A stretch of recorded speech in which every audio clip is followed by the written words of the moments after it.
Tuhan, urapan roh-Mu kiranya turun atas kami, memberikan kami pengertian, pemahaman, pengenalan akan Tuhan yang terus semakin bertambah-tambah. Urapi pemberitaan firman-Mu, urapi kami sekaliannya. Biarlah hanya Tuhan saja yang patut dan layak dipuji dan ditinggikan. Dalam nama Tuhan Yesus, kami sudah berdoa, kami ucapkan syukur, dan kami sambut firman Tuhan dengan sukacita. Haleluya. Amin. Puji Tuhan, saya persilahkan kembali duduk. Sekaliannya sidang jemaat yang dikasihi Tuhan. Puji nama Tuhan, salam sejahtera bagi kita seluruh sidang jemaat Tuhan. Salam. Lebih sukacita lagi, salam.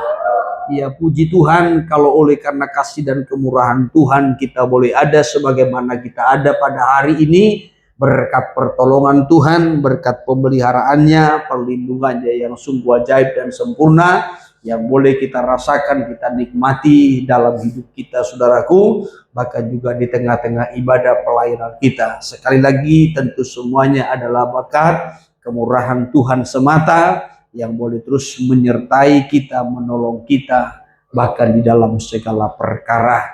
Biarlah segala pujian, pengagungan, dan penghormatan selayaknya kita persembahkan bagi Yesus Kepala, mempelai pria sorga yang sungguh mengasihi kita. Kita bersyukur Tuhan masih memberikan kita waktu, kesempatan untuk kita boleh terus belajar mendalami firman Tuhan, untuk membawa kita kepada pertumbuhan rohani, kepada kedewasaan rohani, supaya kita boleh terus makin bertumbuh, pengertian, pengenalan kita akan Tuhan juga semakin hari semakin bertumbuh. Kita belajar dari kitab Wahyu dan kita sudah sampai pada Wahyu pasal yang ke-13. Wahyu pasal yang ke-13, kalau kita perhatikan di situ, saudaraku, terbagi dalam dua bagian. Ya, kalau kita lihat perikopnya. Ya, bagian yang pertama itu Wahyu pasal 13 ayat 1 sampai kepada ayatnya yang ke-10 adalah penglihatan Rasul Yohanes tentang binatang yang muncul dari dalam laut. Sedangkan ayatnya yang ke-11 sampai kepada ayatnya yang ke-18 adalah penglihatan Rasul Yohanes tentang binatang yang keluar dari dalam bumi. Ya, dua binatang ini adalah gambaran ataupun menggambarkan. Yaitu yang pertama, binatang yang keluar dari dalam laut menggambarkan antikristus. Sedangkan binatang yang keluar dari dalam bumi menggambarkan nabi palsu. Ya, kenapa digambarkan seperti binatang? Saya sudah terangkan dalam ibadah kita sebelumnya, saudaraku, karena tidak memiliki pengertian rohani, tetapi hidup bagaikan mengikuti nalurinya saja. Hidup hanya untuk binasa, bertumbuh berkembang, tetapi mengarah kepada kebinasaan. Saudara yang terkasih, dua ini akan menyatu nanti dengan iblis, yaitu ular naga tua yang besar, yang merah padam berkepala 7 bertanduk 10. Saya sudah sampaikan bagaimana adanya Tritunggal yang najis untuk mengikuti cara kerja Allah, bahkan juga polanya Allah. Saudaraku, karena melihat Allah itu selalu berhasil dalam segala rencana dan pekerjaannya. Saudara yang terkasih, kembali kita memperhatikan Wahyu pasal yang ke-13.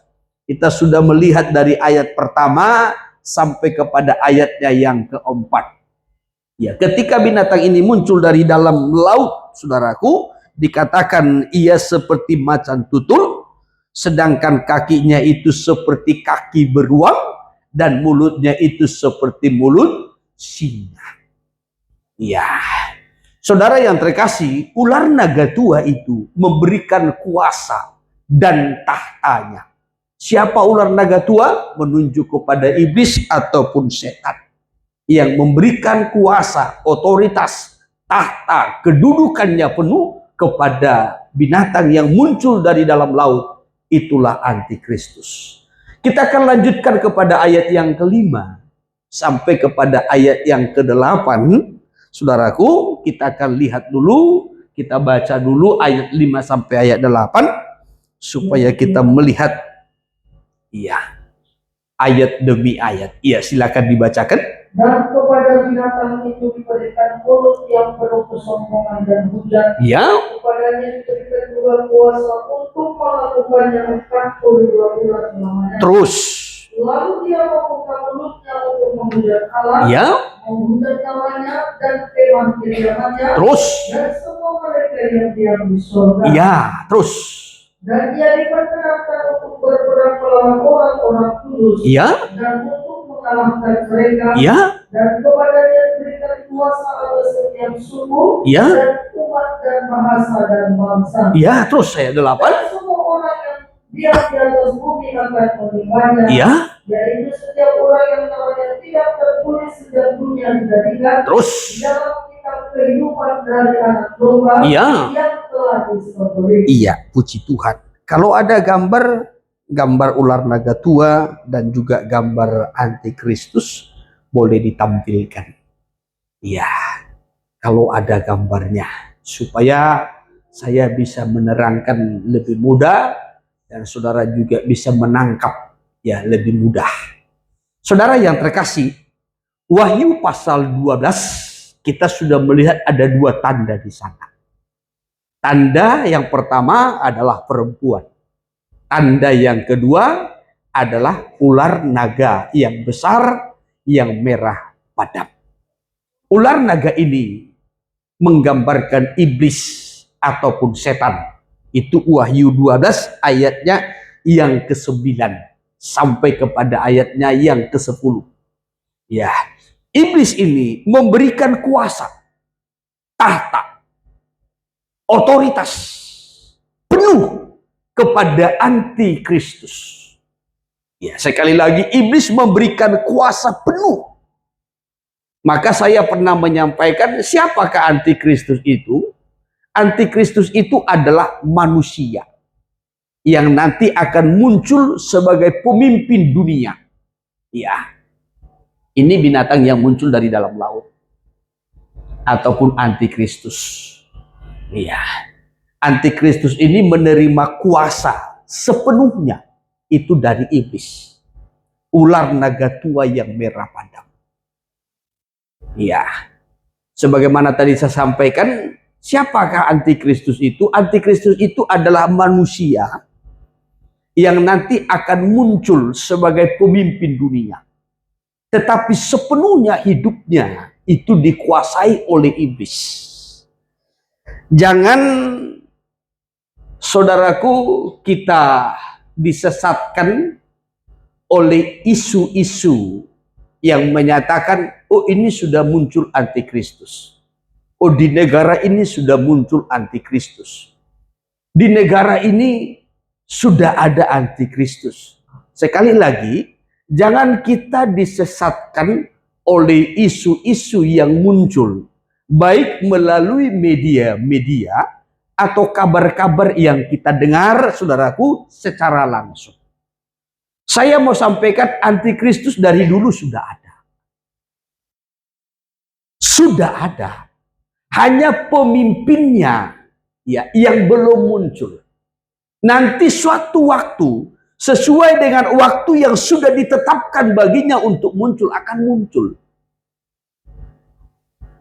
Ya. Dan dia akan berkuasa di bumi ini selama 3,5 tahun.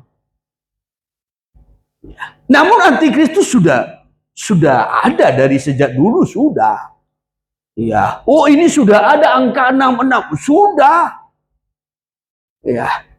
Kalau saudara ingat minggu yang lalu saya sampaikan, baik dari Wahyu pasal 17 ayat 8 dan seterusnya, di situ dikatakan binatang itu sudah pernah ada, tidak ada, dan akan muncul lagi. Ya, kalau dikatakan sudah pernah ada, berarti kan ada. Ya, sudah ada. Dari sejak dulu sudah ada. Ya, tetapi dia tidak ada.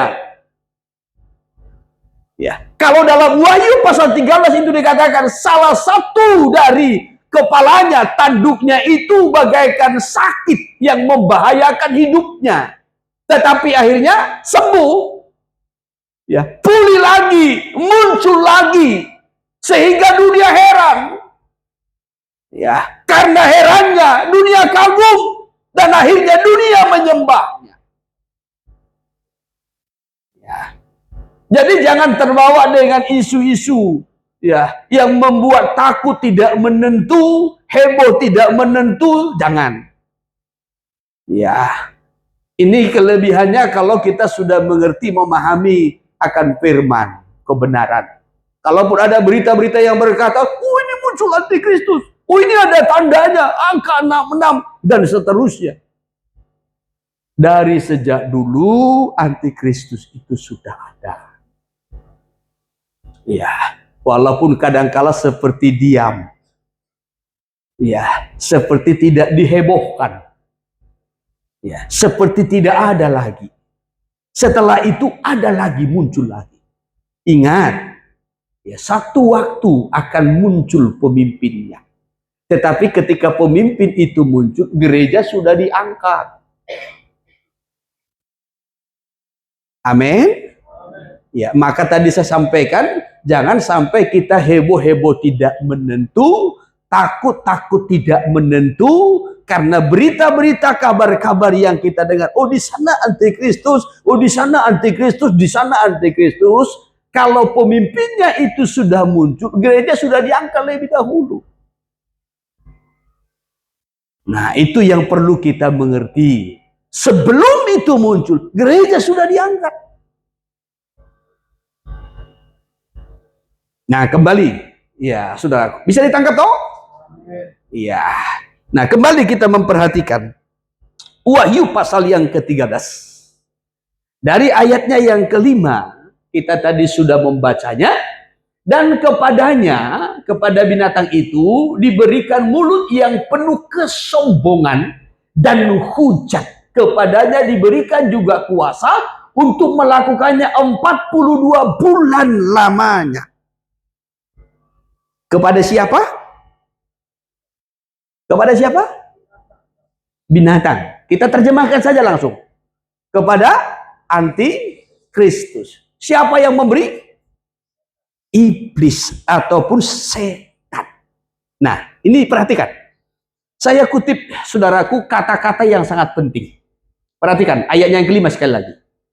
Dan kepada binatang itu atau kepada antikristus itu diberikan mulut yang penuh kesombongan dan hujat. Diberi. Siapa yang memberi? Iblis atau setan. Ya, oke, kita lanjut. Kepadanya diberikan juga kuasa untuk melakukannya 42 bulan lamanya. Diberikan apa? Kuasa. Diberikan mulut yang menyombong, diberikan mulut untuk menghujat, diberikan kuasa. Siapa yang memberi? Iblis atau setan. Nah, ini perhatikan. Ya, untuk melakukannya berapa? 42 bulan lamanya, sama dengan 3,5 tahun. Ya, antikristus itu akan berkuasa di bumi ini 3,5 tahun. Iblis memberikan kepadanya tahta, kuasa, mulut yang penuh kesombongan, mulut yang menghujat 42 bulan lamanya, atau 3,5 tahun. Hal yang pertama yang saya mau sampaikan bahwasanya iblis atau setan tidak pernah memberikan kekekalan. Ya, ini yang pertama kita pahami dulu. Ya, iblis atau setan tidak pernah memberikan kekekalan, perkara-perkara yang kekal. Selalu ada batasnya, selalu ada limitnya. Ya, kepada antikristus ini diberikan kuasa, ada batasannya, ada limitnya. Berapa lama? 42 bulan atau 3,5 tahun. Nah, kita lanjutkan dulu ayatnya yang ke-6. Lalu ia membuka mulutnya untuk menghujat Allah, menghujat namanya dan kemah kediamannya dan semua mereka yang diam di sorga. Perhatikan ayat 7. Dan ia atau antikristus diperkenankan, diizinkan, diberi kesempatan untuk berperang melawan orang-orang kudus dan untuk mengalahkan mereka, dan kepada antikristus diberikan kuasa atas setiap suku dan umat dan bahasa dan bangsa. Diberi kuasa untuk menguasai segala bangsa, suku, kaum, dan bahasa. Berapa lama? 42 bulan. Jadi ada batas, ada limit, ada waktu. Iblis tidak pernah memberikan kekekalan kepada manusia, tetapi iblis selalu memberikan batas waktu. Ya, iblis memberikan tahtanya, iblis memberikan kuasa, iblis memberikan kekayaan, ada batasnya. Iblis bisa memberikan jabatan. Iblis bisa memberi kuasa. Iblis bisa memberikan kekayaan. Bahkan kepada Yesus sendiri pun ditawarkan toh. Iya, diperlihatkan dulu segala kekayaan, kemuliaan dunia. Lalu dikatakan, semua ini akan kuberikan kepadamu. Iya, karena aku berkuasa memberikan kepada siapa yang kusukai, kata iblis. Tetapi dengan ketentuan, asal engkau mau sujud menyembah kepadaku. Jadi iblis bisa memberi kekayaan, bisa. Tapi ingat, ada batas waktu. Maka kalau kekayaan dari iblis ada batas waktu. Iya, jabatan dari iblis, kedudukan dari iblis ada batas waktu. Sebab iblis tidak pernah bisa memberikan kekekalan. Ya, hanya Tuhan yang mampu dan sanggup memberikan kekekalan kepada manusia. Amin. Hidup yang kekal, jabatan yang kekal, sukacita yang kekal, kebahagiaan yang kekal, hidup yang kekal, hanya Tuhan yang sanggup memberinya. Iblis ada batas waktunya. Maka kalau jabatan, kedudukan, kekayaan atau harta, ya, yang berasal bersumber dari iblis, itu ada batas waktu.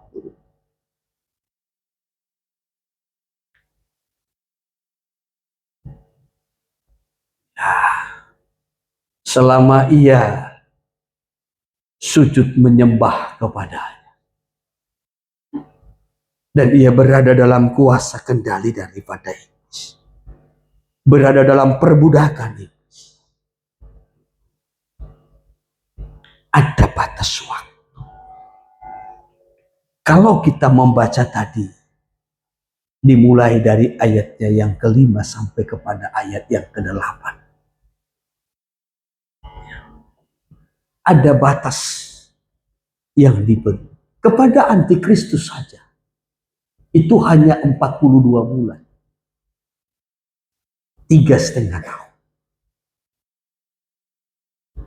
Dan ia menuntut penyembahan. Perhatikan saudaraku, menuntut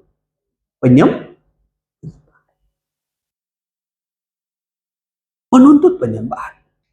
Maka tadi dikatakan di sini, ya, ayat yang ke-4, coba kita naik dulu sekali.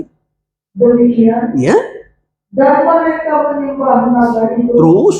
Karena dia memberikan kekuasaan kepada binatang itu. Iya, terus. Dan mereka menyembah binatang itu sambil berkata. Terus. Siapakah yang sama seperti binatang ini? Iya. Dan siapakah yang dapat berperang melawan dia? Sampai nanti semua menyembah. Kalau tidak menyembah, ada konsekuensinya. Kita lihat nanti dalam ayatnya yang ke-8, ya saudaraku, ya, terjadi peperangan, aniaya, kalau tidak menyembah. Ya. Tetapi sebagaimana tadi saya sampaikan, hal yang pertama yang perlu kita mengerti, kita pahami dulu, supaya jangan sampai kita kagum. Ya, dengan segala kekayaan yang bersumber dari iblis, kedudukan, jabatan, ya, yang bersumber dari iblis, kebahagiaan yang bersumber dari iblis, saudaraku, kesenangan yang bersumber dari iblis. Jangan sampai kita bangga dengan hal-hal yang seperti itu. Kagum dengan orang-orang yang mengalami seperti itu. Ya, tetapi ingat, segala sesuatu yang bersumber dari iblis, apakah itu jabatan kedudukan, apakah itu kekayaan, harta benda, ataupun uang, saudaraku, itu memiliki batas waktu, limit. Dan iblis selalu menuntut untuk disembah. Ya. Lalu tadi kita melanjutkan kepada ayat yang kelima. Dan kepada binatang itu diberi mulut yang penuh kesombongan dan hujat. Antikristus itu diberi mulut yang sombong dan penuh dengan kata-kata hujat. Mulut. Perhatikan. Di awal kita sudah melihat mulut binatang itu seperti mulut itu. Binatang itu seperti macan tutul, kakinya seperti kaki beruang, sedangkan mulutnya seperti mulut singa. Saya sudah menyampaikan singa menggambarkan kerajaan Babylon. Macan tutul itu menggambarkan kerajaan Greka atau Yunani. Sedangkan beruang itu menggambarkan kerajaan Media Persia.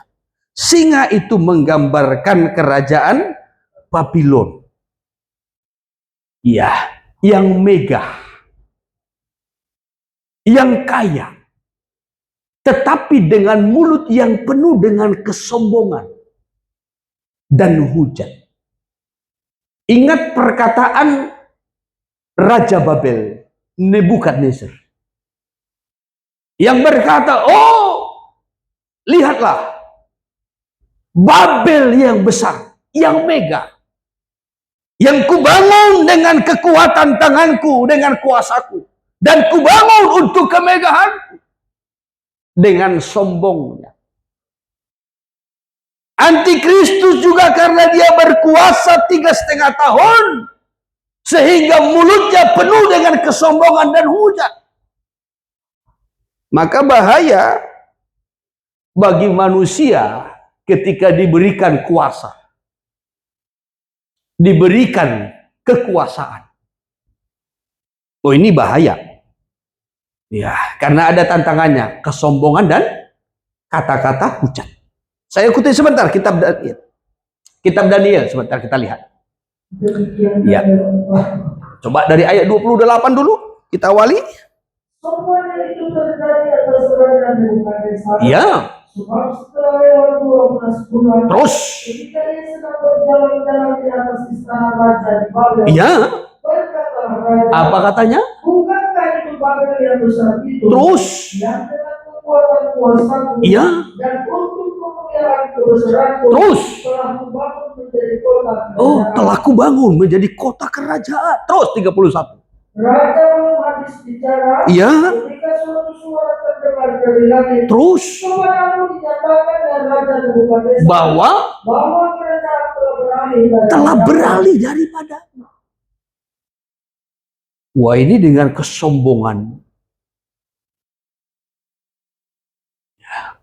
Maka tadi dalam kitab Wahyu digambarkan seperti mulut singa yang sombong dan penuh dengan kata-kata hujat.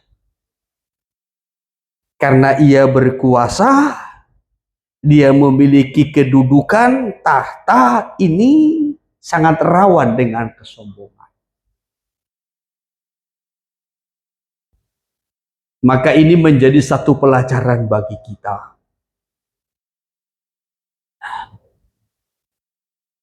Secara khusus kita umat Tuhan, para pelayan-pelayan Tuhan, orang-orang yang sudah mengerti kebenaran firman Allah. Belajar untuk tetap dan selalu rendah hati. saat diberi kedudukan, saat diberi kekuasaan, supaya kita tetap waspada. Mulut yang penuh dengan kesombongan dan hujat. Karena kesombongan kadangkala seseorang itu sadar atau tidak sadar, sehingga kata-katanya pun seringkali menjadi kata-kata seperti menghujat, merendahkan, menghina. Saya selalu berkata, kalaupun Tuhan memberkati kita, hati-hati, jangan sampai berubah.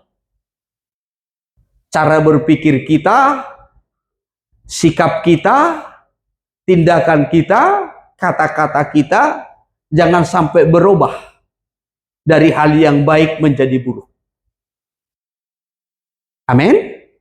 Ya, kalau kita makin diberkati, makin dipakai Tuhan, ya sudah, aku belajar semakin merendahkan hati. Ya, makin sering kita dipakai, makin sering kita saudaraku ditampilkan, ya, semakin sering kita dimunculkan. Hati-hati.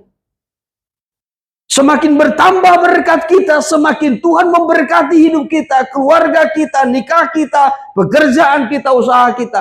Hati-hati. Jangan sampai berubah.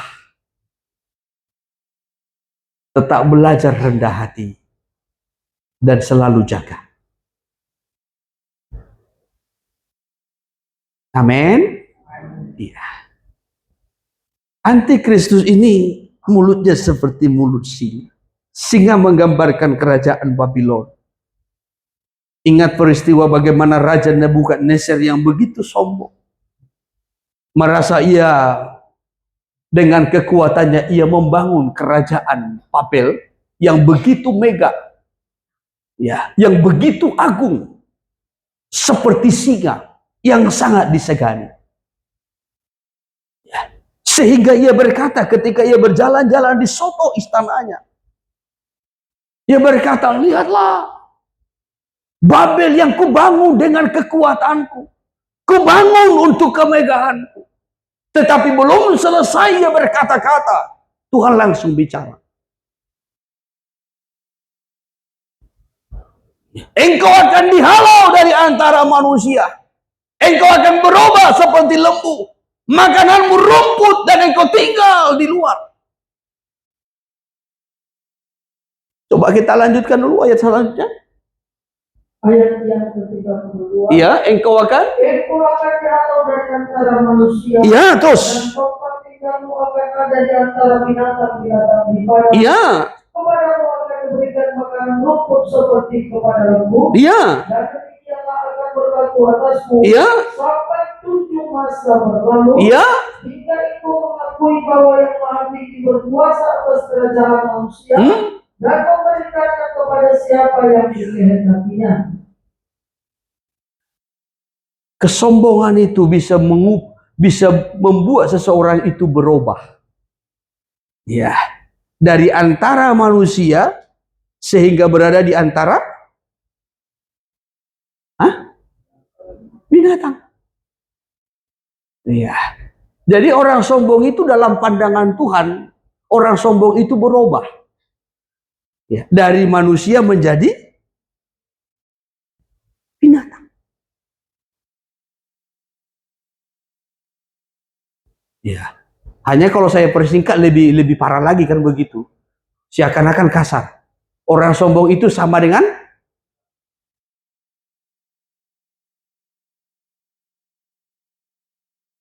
ya.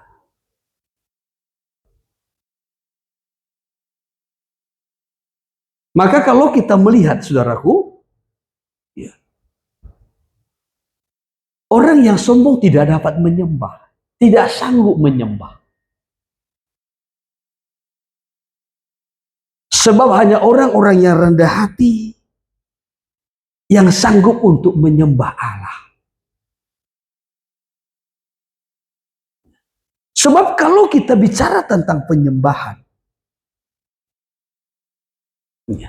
Ini sebenarnya kan Wahyu pasal 13 ayat 5 sampai kepada ayatnya yang ke-8 ini kan bicara tentang penyembahan, bagaimana penyembahan itu disesatkan. Ya, dialihkan dari Allah kepada antikristus ataupun kepada iblis. Ya, hanya orang-orang yang rendah hati yang mampu menyembah. Ya. Tetapi orang-orang sombong dengan mulut yang penuh dengan hujat,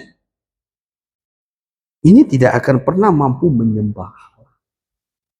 Tetapi justru sebaliknya menginginkan penyembahan, menarik penyembahan kepada dirinya, menarik pujian, menarik perhatian, menarik fokus orang kepada dirinya.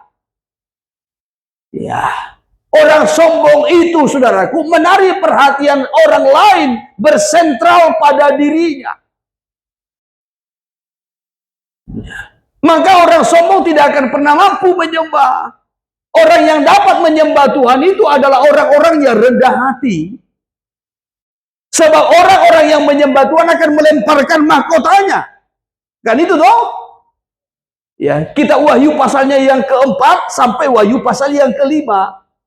Saya sudah pernah sampaikan bagaimana standar penyembahan sorga itu. Standar penyembahan sorga itu adalah melemparkan mahkota. Apa mahkota? Kebanggaan. Ya, apa yang menjadi kebanggaan kita itu harus kita tanggalkan, kita lepaskan, kita lemparkan. Maka kan tidak ada artinya, tidak berguna. Apa yang menjadi kebanggaan kita? Apakah kemampuan kita, kepintaran kita, apakah pendidikan kita, pekerjaan kita, uang kita, harta kita, itu yang menjadi kebanggaan kita. Lempar supaya kita mampu menyembah. Selama kita masih mempertahankan mahkota kita, kita tidak akan mampu menyembah. Ya, Wahyu pasal yang keempat. Saya kutip sebentar. Wahyu pasal yang keempat. Ya. Coba dari ayatnya yang ke-10. Ayat 10. Iya. Maka tersungkurlah ke-24 tua-tua itu di hadapan Dia yang turun di atas tahta itu. Iya, terus. Dan mereka menyembah Dia yang hidup sampai selama-lamanya. Menyembah Dia yang hidup sampai selama-lamanya. Itulah Tuhan. Iya, mereka melemparkan mahkotanya. Iya, terus. Ya Tuhan dan Allah kami. Iya. Engkau layak menerima puji-pujian dan hormat dan kuasa. Iya, terus. Sebab Engkau telah menciptakan segala sesuatu. Iya. Oleh karena kehendakmu semuanya itu ada dan diciptakan. Iya. Jadi sebelum menyembah, sudah lempar dulu mahkotanya. Apa itu mahkota? Tadi saya sudah sampaikan, itu kebanggaan. Seseorang yang memakai mahkota itu menggambarkan seseorang yang membanggakan apa yang dia miliki. Ya. Apakah pendidikan yang dia miliki, kepintaran, skill, ya, talenta, harta, fasilitas, ya saudaraku, kecantikan, ketampanan yang dia miliki yang menjadi kebanggaannya, lempar dulu.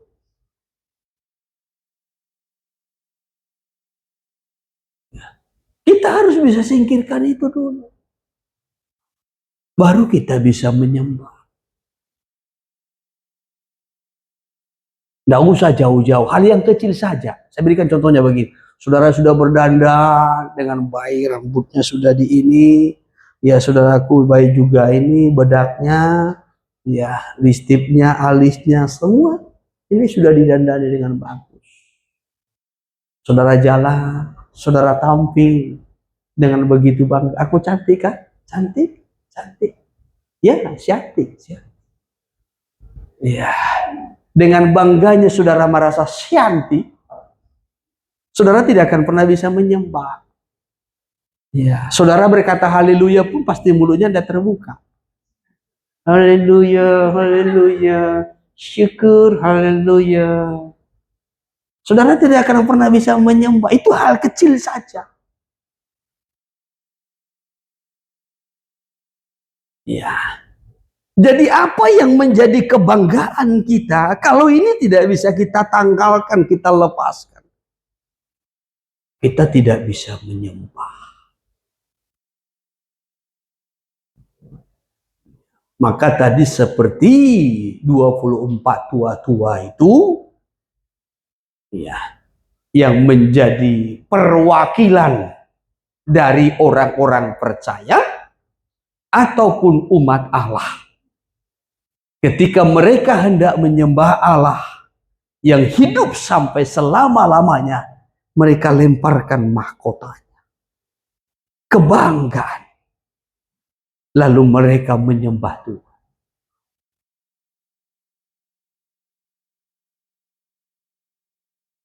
Tetapi dengan kesombongan, seseorang tidak akan pernah bisa menyembah.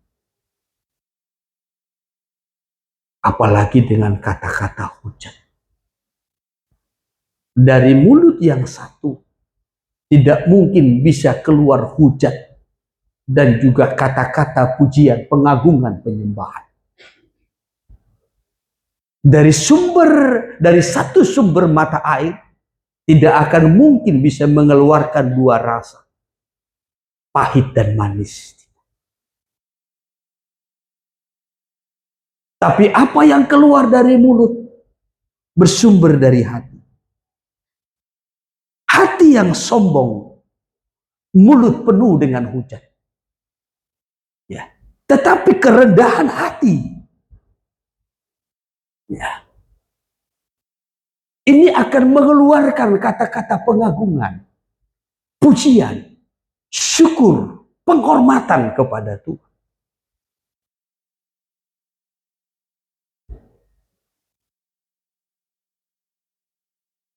Oleh sebab itu, sekali lagi saudaraku, orang sombong tidak akan pernah bisa menyembah. Orang yang tidak merindukan, yang tidak mencari, yang tidak mengejar kebenaran, tidak akan pernah mengenal Allah. Dan orang yang tidak mengenal Allah, ini identik dengan segala perkataan hujat. Rasul Paulus berkata begini dalam suratnya kepada Timotius, dalam suratnya yang pertama. Aku tadinya, ya, seorang yang ganas, seorang penganiaya, seorang penghujat. Kenapa dia menghujat? Ya, lalu dia lanjutkan. Semua itu kulakukan tanpa sepengetahuan, di luar pengetahuan, di luar pengenalan. Ya. Jadi karena tidak mengenal Allah, ya, maka muncullah kata-kata hujat. Kenapa tidak mengenal Allah? Karena tidak mencari, tidak merindukan, tidak haus akan kebenaran. 1 Timotius 1 ayat 12. 1 Timotius 1 ayat 12. Aku bersyukur kepada Dia yang menguatkan aku. Iya. Yaitu Kristus Yesus Tuhan kita. Iya. Karena Dia menganggap aku setia. Iya. Dan mempercayakan pelayanan ini kepada. Iya, terus. Aku yang tadinya seorang penghujat. Ya. Dan seorang penganiaya. Seorang penganiaya. Ganas, ya. Iya. Karena semuanya itu telah kulakukan tanpa pengetahuan. Iya. Yaitu di luar iman. Iya, semua itu kulakukan tanpa pengetahuan dan di luar iman. Ya. Jadi aku menghujat, aku menganiaya karena aku tidak tahu. Aku tidak mengenal. Aku tidak mengerti. Ya. Karena aku tidak kenal Yesus. Aku tidak kenal Tuhan.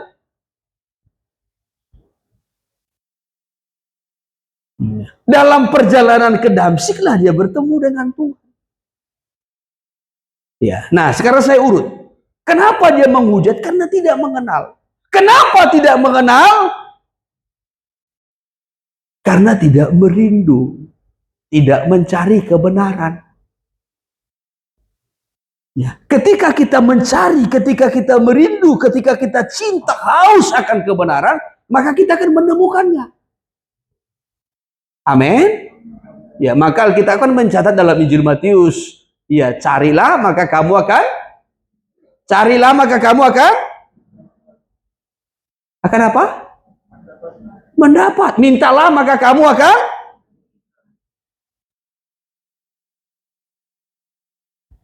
Ya.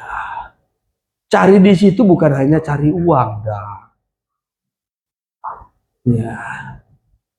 Seringkali kan ayat itu kita terjemahkan hanya perkara-perkara kebutuhan kita. Ya. Manusia seringkali hanya menarik itu kepada kebutuhan jasmani. Jual kita mencatat, ya, carilah maka kamu akan mendapat. Mintalah maka kamu akan menerima. Minta. Ya, minta dalam doa supaya Tuhan memberikan pekerjaan bagimu.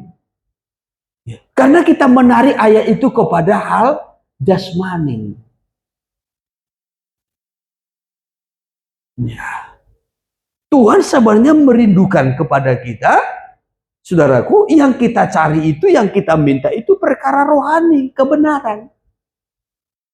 Maka selebihnya akan ditambahkannya kepadamu. Hal yang lahiriah, kebutuhanmu akan ditambahkan. Paham ya? Iya. Jadi kenapa tidak mengenal? Karena tidak mencari kebenaran. Tidak merindu kebenaran. Tidak haus. Tidak mencintai kebenaran.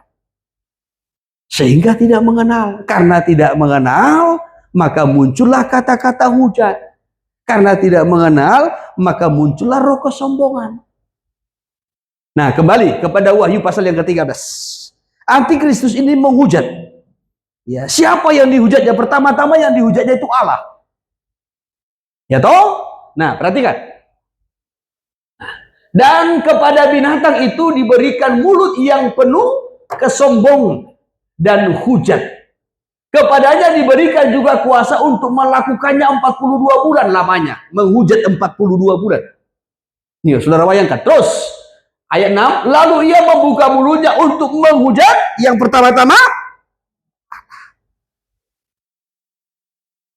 binatang ini atau antikristus ini akan menghujat Allah. Ya, ia menghujat Allah. Perhatikan saudaraku. Ia bagaikan menyatakan kepada manusia bahwasanya Allah itu tidak ada apa-apanya. Ya, jadi ia menghujat Allah.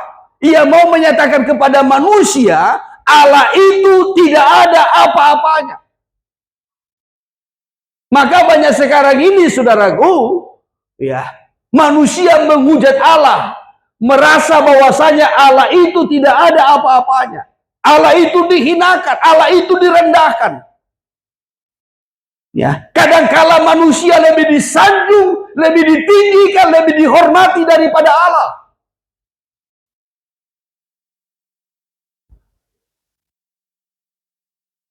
Ya.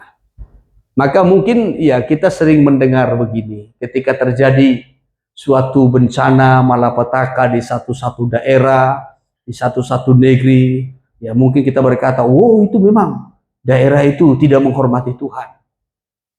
Ya, itu terserahlah, tetapi nggak usah kita ikut ya dalam memberikan penilaian, ya penghakiman atau vonis seperti itu. Ya, tetapi mungkin sering kita mendengar, melihat bahwasanya di daerah-daerah lain, saudaraku, ya ada banyak ya manusia kurang menghormati Tuhan. Kadangkala mungkin bagaikan merendahkan Tuhan. Nah, ini roh antikristus yang menganggap bahwasanya Allah itu tidak ada apa-apanya. Sehingga Allah itu dihujat. Ya, sama seperti seseorang yang merendahkan orang lain, menghujat orang lain karena dia menganggap dia itu tidak punya apa-apa, tidak punya kesanggupan, tidak punya potensi, sehingga dia direndahkan, dia dihujat, dia dihina.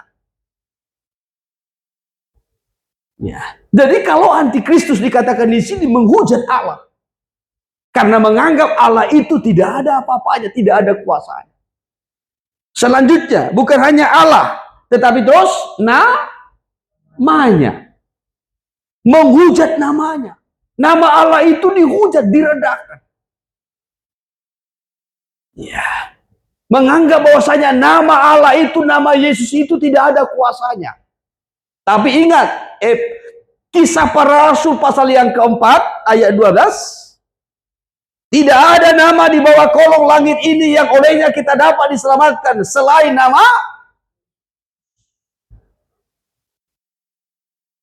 itu nama yang berkuasa.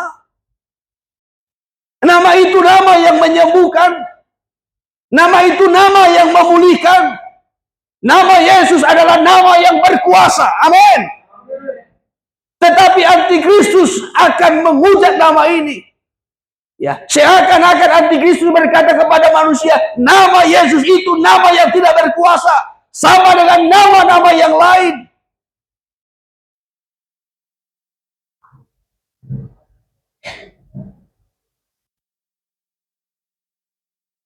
Ingat perintah yang ketiga.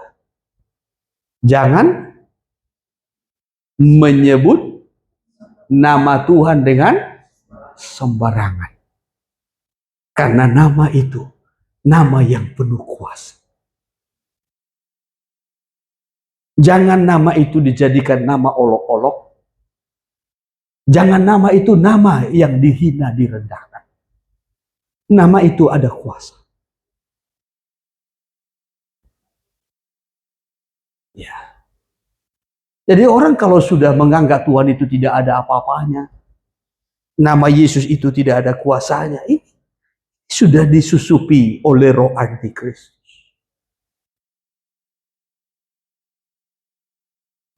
Masih yakin Tuhan kita hebat? Amen. Masih yakin nama Yesus masih bisa menyembuhkan? Amen. Nama Yesus nama yang menyelamatkan? Amen.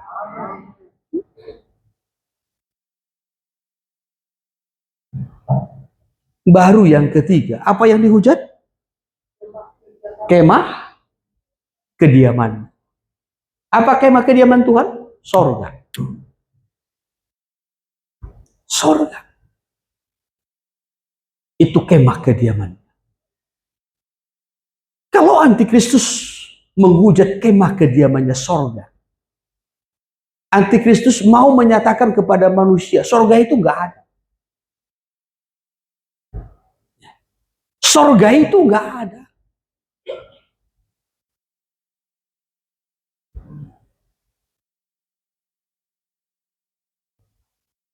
Itu yang menjadi sasarannya, tujuannya.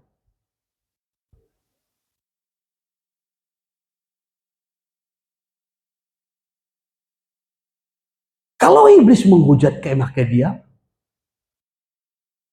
supaya manusia ragu tentang sorga. Sehingga manusia itu hanya fokus tentang hidup di dunia. Kesenangan, kenikmatan dunia. Kebahagiaan yang sementara di dunia. Kekayaan di dunia. Sehingga ke sana fokus. Membuat manusia itu ragu tentang sorga. Saudara masih yakin ada sorga? Masih yakin masuk sorga? Saudara masih yakin saudara sedang berjuang masuk surga?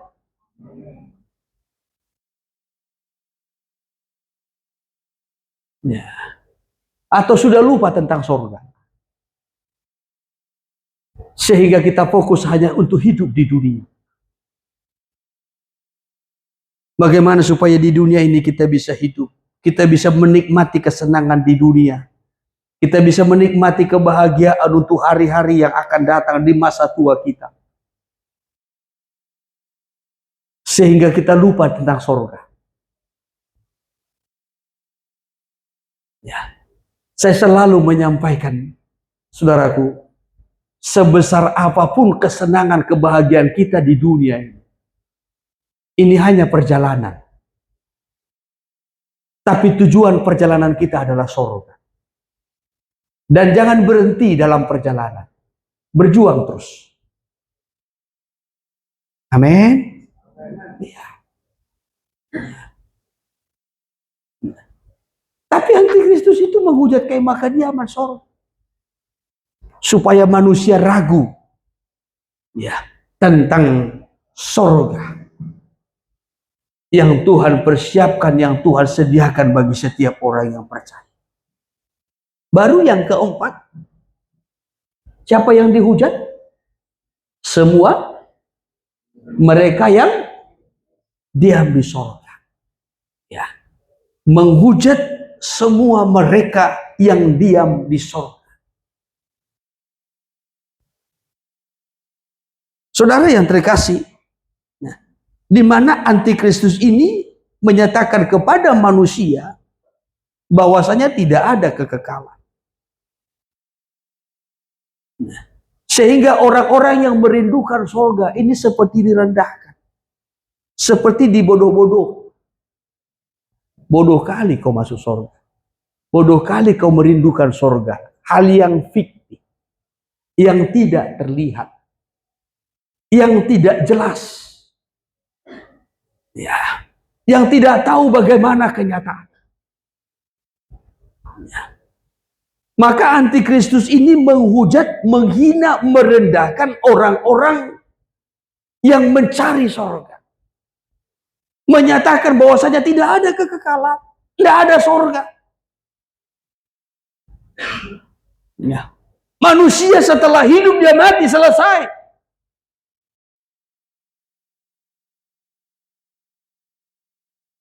Jadi intinya sebenarnya hujatan-hujatan ini supaya semua manusia yang diam di bumi, segala bangsa, suku, kaum, dan bahasa, ragu tentang Allah, ragu tentang namanya, ragu tentang sorga, ragu tentang kekekalan. Itu yang menjadi sasaran tujuan. Ya, meragukan kebenaran, memutar balik kebenaran. Tentu orang-orang yang bisa disesatkan itu adalah orang-orang yang tidak cinta terhadap kebenaran. Ingat kitab 2 Tesalonika pasal yang kedua, dari ayat 9 sampai kepada ayatnya yang ke-12. Ya, Tuhan menyerahkan mereka sehingga mereka tersesat karena mereka tidak cinta, tidak mengasihi kebenaran. Boleh dibacakan sebentar dari ayat 9 dimulai.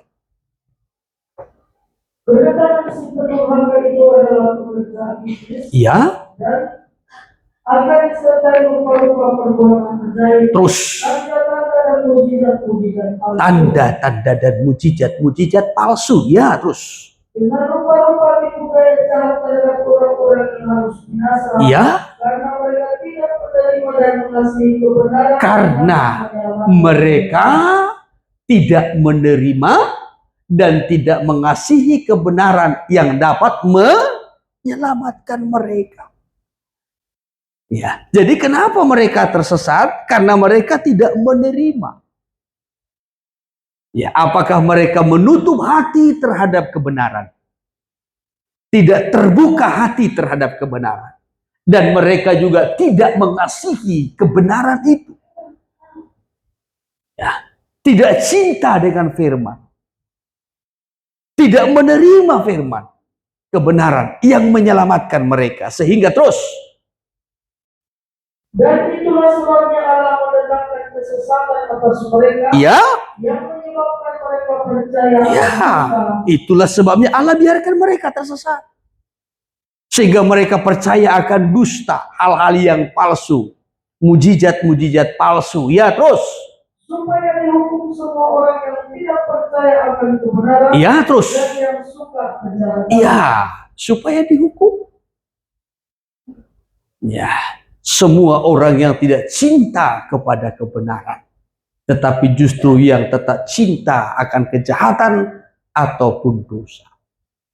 Ya, perhatikan saudaraku. Yang pertama tadi kita melihat antikristus itu diberi ya berkuasa selama 3,5 tahun. Iblis tidak pernah bisa memberikan kekekalan. Ya, tetapi segala sesuatu yang diberi itu selalu ada batas waktu, ada limitnya. Tetapi ada tujuannya untuk menarik penyembahan kepadanya. Melalui antikristus, penyembahan itu ditarik kepada iblis, kepada ular naga tua. Ya, antikristus disembah, iblis pun disembah. Baru yang kedua, kita melihat antikristus itu penuh dengan kesombongan dan juga kata-kata hujat. Ya, kenapa sombong? Karena tidak menerima kebenaran, menutup diri terhadap kebenaran, tidak cinta kepada kebenaran. Ya, sehingga yang ada kesombongan. Orang sombong tidak bisa menyembah. Ya, tidak punya kesanggupan, tidak punya kemampuan untuk menyembah. Sehingga yang ada itu kata-kata hujat, menghujat Allah, menghujat namanya, menghujat kemah kediamannya, menghujat semua orang yang diam di sorga. Baru yang ketiga, antikristus itu akan menggerakkan peperangan melawan Allah dan orang-orang kudusnya. Kembali kepada Wahyu 13. Wahyu 13 ayatnya yang ke-7, sekali lagi dibacakan dulu. Dan dia diperkenankan untuk berperang melawan orang-orang kudus, Ya. dan untuk mengalahkan mereka. Terus. Dan kepadanya diberikan kuasa atas setiap suku, Ya. dan umat, dan bahasa, dan bangsa. Iya. Jadi diberikan kuasa terhadap segala bangsa, suku, umat, dan bahasa. Iya, saudaraku, untuk berperang, ya, untuk memerangi. Ya. Kenapa diperangi? Karena tidak menyembah. Jadi setiap orang yang tidak menyembah kepada iblis dan kepada antikristus ini akan diperangi. Ya, ini akan mengalami aniaya. Ini akan mengalami tekanan. Nah, kembali saya tarik kepada zaman kerajaan Babylon. Pada zaman kerajaan Babylon, ya, kita melihat Raja Nebukadnezar mendirikan patung yang begitu tinggi. Tingginya 60 hasta. Lebarnya 6 hasta. Semua manusia dan semua bangsa, suku, kaum, dan bahasa yang berada dalam kekuasaan kerajaan Babylon harus sujud menyembah. Ya, harus sujud menyembah. Ya. Dan setiap orang yang tidak mau menyembah, ini akan diperangi. Dilemparkan ke dalam dapur perapian yang menyala-nyala. Ya. Dalam Daniel pasalnya yang ketiga, Daniel pasalnya yang ketiga, ya, boleh kita baca dulu dari ayat 15, bagaimana Sadra, Mesa, dan Abednego yang mengalami tekanan karena penyembahan ini. Coba ayat 15. Sekarang jika kamu bersedia, Ya. demi kamu mendengar bunyi sangkakala, Ya. seruling, kecapi, rebak, gambus, serta dan berbagai-bagai jenis bunyi-bunyian, Ya. sujudlah menyembah patung yang kubuat itu. Ya, terus. Tetapi jika kamu tidak menyembah, Ya. kamu akan dicampakkan seketika itu juga ke dalam perapian yang menyala-nyala. Ya. Dan dewa manakah yang dapat melepaskan kamu dari dalam tanganku? Ya.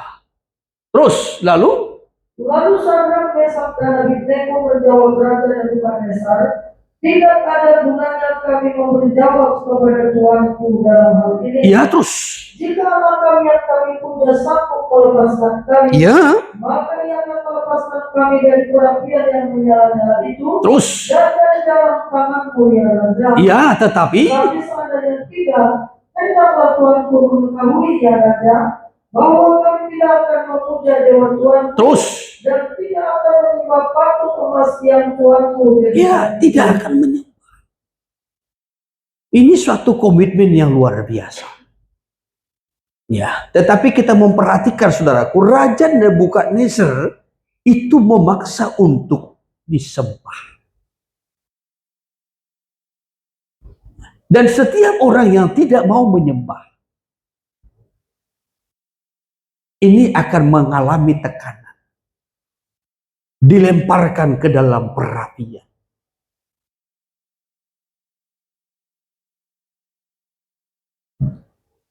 Sadra, Mesak, dan Abednego.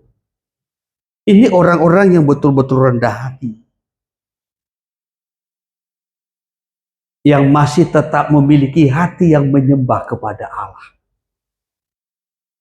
Sekalipun Sadra, Mesak, dan Abednego sebenarnya memiliki kedudukan yang tinggi dalam kerajaan.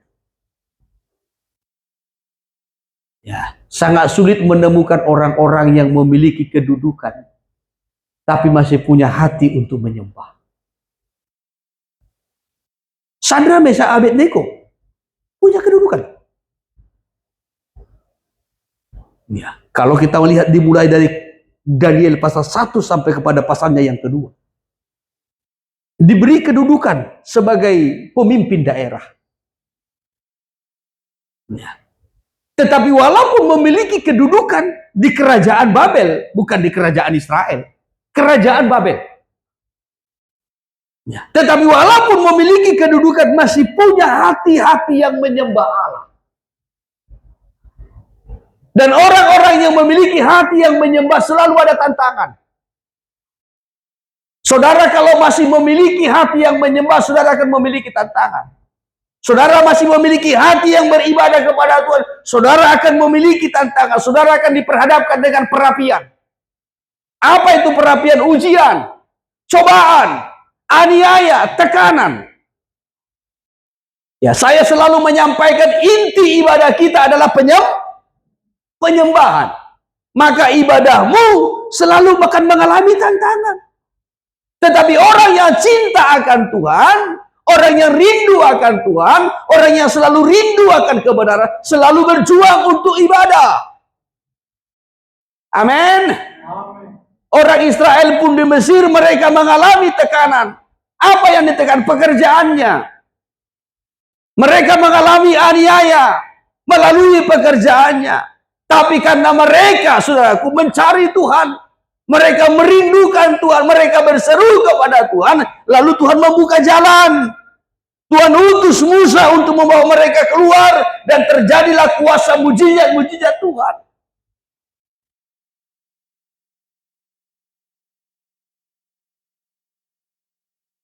Kalau saudara mengalami tantangan dalam pekerjaanmu, sehingga ibadahmu itu mengalami pergumulan, itu hal yang wajar. Ya, sekali lagi itu hal yang wajar. Sepanjang saudara berjuang, Tuhan pasti buka jalan. Amin. Kecuali saudara tidak berjuang lagi. Ya, berarti Tuhan sedang menutup pintu anugerah bagimu. Ya, atau saudara tidak punya kerinduan untuk berjuang. Tuhan sudah menutup pintu hatimu. Ya. Tapi kalau saudara berjuang, saudara bergumul, sampai Tuhan membuka jalan, berarti kita masih mendapat kemurahan Tuhan. Karena bagaimanapun iblis selalu berusaha untuk menghalangi penyembahan kita. Ya. Itu tantangannya. Apalagi dari hal pekerjaan. Sadra, Mesak, dan Abednego ini kan ada kaitannya dengan pekerjaan, dengan jabatan. Ya. Diperhadapkan dengan api. Coba terus kita lanjutkan dulu 19. Maka iya. Terus supaya perapian itu dibuat 7 kali lebih panas dari yang biasa. Iya, terus. Kepada beberapa orang yang sangat kuat, terus. ditindakannya untuk mengikat sangat Mesak dan Abednego. Diikat, iya terus. Dan tampakkan mereka ke dalam perapian yang menyala-nyala. Iya, lalu Diikatlah ketiga orang itu terus dengan jubah, celana, topi, dan pakaian-pakaian mereka yang lain. terus Dan dicampakkan ke dalam perapian yang menyala. iya, dicampakkan. Ya, ada konsekuensinya. Ya. Sadra, Mesha, dan Abednego, saudaraku, ya, ini punya komitmen yang begitu kuat. Andai Sadra, Mesha, dan Abednego takut terhadap kematian, mungkin dia akan menyangkal dan menyembah.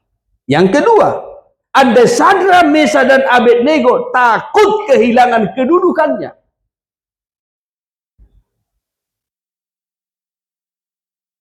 kan ada beberapa hal yang ditakutkan di sini. Yang pertama, takut kehilangan nyawa. Yang kedua, takut kehilangan kedudukan, jabatan, pekerjaan.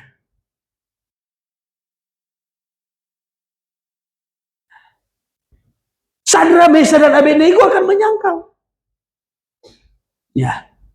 Tetapi ketika kepada Sadra, Mesha, dan Abednego diberikan peluang untuk menyembah, maka mereka berkata, tidak ada gunanya ya Raja.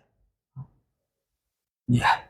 Kalaupun kami dilemparkan ke dalam perapian itu, Allah kami sanggup melepaskan, biarlah kami dilepaskan. Tetapi andai pun Allah kami tidak sanggup melepaskannya, kami tidak akan menyembah kepada Allah yang lain, kepada dewa yang lain. Maka dilemparkan, semua dengan pakaian-pakaiannya pun dilemparkan. Ya, karena titah raja itu keras, katanya ayat 22. Karena titah raja itu keras, terus dipanaskanlah perapian itu dengan luar biasa. Iya, terus Mereka nyala api itu membakar mati orang-orang yang mengangkat Sadra, Mesha, dan Abednego itu ke atas. Iya, bayangkan. Justru yang lebih dulu mati yang melemparkannya. Iya. Yang melemparkannya. Itu yang lebih dulu mati. Maka kalau ada orang-orang yang berusaha melemparkan saudara, menyingkirkan saudara, mengeluarkan saudara, itu yang lebih dulu keluar.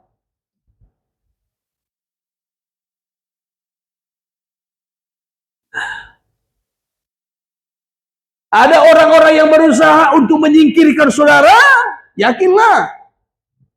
Ya. Maka dia akan lebih dahulu tersingkir.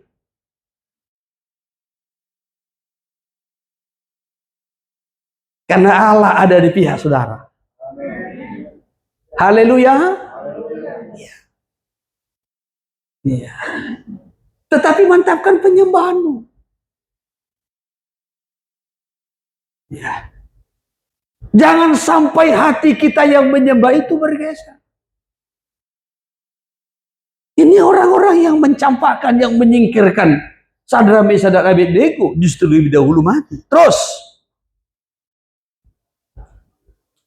tetapi ketiga orang itu, iya, yakni Sadra, Mesha, dan Abednego, iya, terus, jatuh ke dalam perapian yang menyala-nyala itu dengan terikat. iya, dengan terikat. Terus, Kemudian terkejutlah Raja Nebukadnezar, iya, lalu bangun dengan segera. iya, kenapa terkejut? Berkatalah kepada para menterinya, Iya, bukankah tiga orang yang telah tercampakkan dengan terikat ke dalam api itu? terus, Jawab mereka kepada Raja, benar. iya, benar. Ya, 3 orang yang dicampakkan, ya saudaraku, dengan terikat. Ya, justru 4 orang yang terlihat di api dan dengan bebas berjalan-jalan. Terus 25. Katanya, tetapi ada 4 orang kulihat berjalan-jalan dengan bebas di tengah-tengah api itu. Iya. Mereka tidak terluka. Terus. Dan yang keempat itu rupanya seperti anak dewa. Haleluya. Haleluya. Masih yakin ada kuasa penyembahan? Masih yakin ada mujizat dalam penyembahan? Ya. Ini yang perlu dan tetap harus kita jaga, kita miliki. Ya, jangan sampai penyembahan kita beralih. Jangan sampai ibadah kita terhalang. Ingat, inti ibadah itu adalah penyembahan. Kalau ibadahmu terhalang, penyembahanmu terhalang. Kalau ibadahmu stop, berarti penyembahanmu stop. Ya, iblis dengan antikristus selalu berusaha Bagaimana supaya penyembahan kita, ibadah kita terhalang. Sebab ia berusaha menarik penyembahan kepada dirinya. Ketika kita masih mempertahankan, ketika kita masih berjuang, ketika kita masih bertekun untuk tetap menyembah kepada Allah yang hidup, selalu diperhadapkan dengan api. Israel di Mesir diperhadapkan dengan api. Ya, ada kaitannya dengan penyembahan, dengan ibadah. Maka dalam Ulangan pasal yang keempat ayat 20 dikatakan begini, dari dapur perapian di Mesir engkau kubawa, kutarik, kata Tuhan. Iya. Coba Ulangan pasal yang keempat ayat 20. Sedangkan Tuhan telah mengambil kamu dan membawa kamu keluar dari dapur perkebunan besi, Iya. dari Mesir, Terus. untuk menjadi umat miliknya sendiri, Terus. seperti yang terjadi sekarang ini. Ya. Sampai dikatakan di sini, ya. Sedangkan Tuhan telah mengambil kamu dan membawa kamu keluar dari dapur peleburan besi. Oh, ini kan api yang dahsyat ini. Bukan seperti api di dapur yang muncul dari kompor gas itu, bukan. Ini api dari dapur besi pun lebur. Ya. Jadi ini bukan tantangan yang mudah, tidak. Ini tantangan yang begitu berat. Ya. Jadi pergumulan Israel di Mesir itu soal pekerjaan, itu berat. Mereka diperberat soal pekerjaan supaya mereka jangan beribadah, supaya terhalang penyembahannya. Yesaya 48. Yesaya 48 ayat 10. Ayat 10. Sesungguhnya aku telah memurnikan engkau, Ya. namun bukan seperti perak. Terus. Tetapi aku telah menguji engkau dalam dapur kesengsaraan. Ya. Aku sudah menguji engkau, aku sudah memurnikan engkau, tetapi engkau tidak seperti perak. Sudah menguji engkau dapur kesengsaraan. Tetapi persoalannya, saudaraku, tidak murni. Ya, sudah diuji, sudah dilebur, tetapi tidak jadi perak. Jangan sudah mengalami tantangan, aniaya, soal ibadah pelayanan, soal penyembahan, ya saudaraku, tetapi tidak makin mantap. Harusnya makin mantap. Ya, makin berat tekanannya, makin berat pergumulannya. Ya saudaraku, dalam ibadah, dalam penyembahan, harusnya ibadahnya makin mantap. Makin semangat, makin gairah. Haleluya. Kalau terjemahan firman Allah berkata begini, ya, kamu sudah kumurnikan, tetapi kamu tidak menjadi perak. Kamu sudah kulebur, tetapi kamu tidak menjadi barang yang berharga. Ya. Sudah diperhadapkan dengan tantangan, dengan pergumulan, harusnya kita ini menjadi barang yang berharga di tangan Tuhan. Menjadi perak, menjadi emas. Begitu ya, dalam terjemahan firman Allah yang hidup ya. Atau bahasa sehari-hari. Coba. Aku telah memurnikan kamu, Ya. tetapi tidak menemukan perak. Iya, tetapi tidak menemukan perak. Terus. Aku telah membakar kamu dalam dapur kesengsaraan, Tetapi tidak menemukan yang berharga dalam dirimu. Ya, jadi jangan dilebur terus, mengalami tantangan terus, tetapi nggak tetap jadi barang yang berharga. Harusnya makin mantap. Ya, kalau semakin banyak tantangannya, makin mantap kemurniannya. Makin semangat, makin bergairah, makin dewasa secara rohani. Haleluya. Ya, saudara yang terkasih. Nah, kembali kita perhatikan bagian yang ketiga ini tadi. Ya, antikristus akan mengadakan peperangan terhadap orang-orang yang tidak mau menyembah. Dari segala bangsa, suku, kaum, dan bahasa. Nah, Wahyu pasal 13 ayat 8 tadi. Dalam ayatnya yang ke-8, ayat yang terakhir, dan semua orang yang diam di atas bumi akan menyembahnya, yaitu setiap orang yang namanya tidak tertulis sejak dunia dijadikan dalam kitab kehidupan dari anak domba yang telah disembelih. Jadi orang-orang yang menyembah kepada antikristus, orang-orang yang mengalihkan penyembahannya yang seharusnya kepada Allah, beralih kepada antikristus, mereka adalah orang-orang yang namanya tidak tertulis. Perhatikan, saudaraku, penyembahan itu erat kaitannya dengan nama kita tertulis dalam kitab kehidupan. Jadi orang-orang yang terus bergairah untuk menyembah karena namanya masih tertulis. Iya. Sekali lagi, orang-orang yang bergairah, orang-orang yang berkomitmen, orang-orang yang bertekun menyembah kepada Allah karena namanya masih tertulis. Ya. Tetapi ya, kalau penyembahannya sudah beralih, sudah bergeser, ini karena namanya sudah terhapus. Tuhan berkata begini kepada Musa, setiap orang yang berdosa kepadaku, namanya lah yang kuhapus. Itu peristiwa penyembahan kepada patung lembu emas. Maka tadi saya sampaikan, penyembahan dengan nama tertulis itu erat kaitannya. Kalau namanya sudah terhapus, karena penyembahannya sudah beralih. Fokusnya sudah beralih. Ya. Ibadahnya sudah beralih. Walaupun masih dalam gereja. Tapi kalau fokusnya bukan lagi menyembah kepada Allah yang hidup, ini nama karena sudah terhapus. Keluaran 32. Keluaran 32. Demikian ayat 33. Coba Tetapi Tuhan, kita mulai dari ayat 31. lalu kembalilah Musa menghadap Tuhan dan berkata, Iya. bangsa ini telah berbuat dosa besar. Terus. Sebab mereka telah membuat Allah emas bagi mereka. Iya, terus.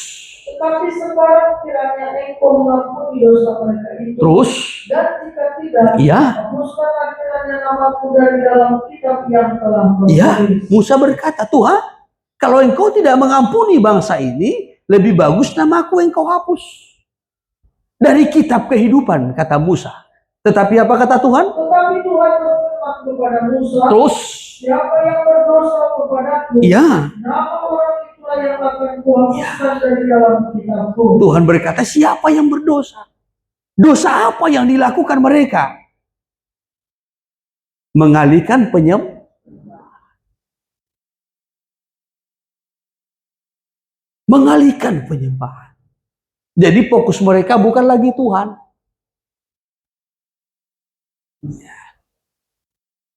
Justru mereka dengan kata-kata hujat.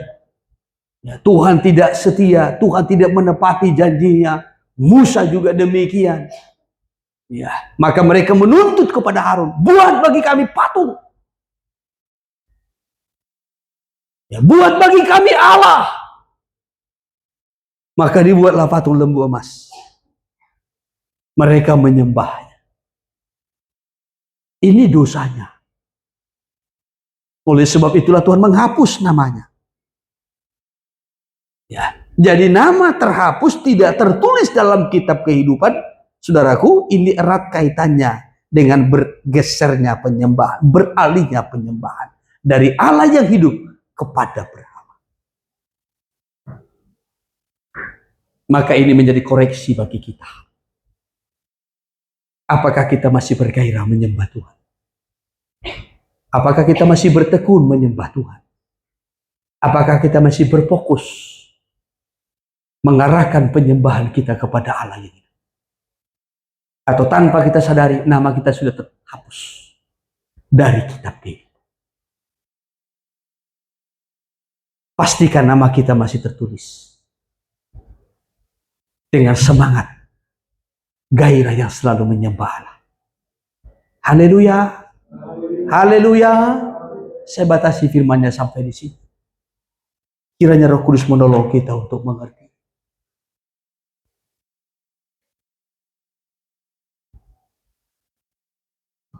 Haleluya, haleluya.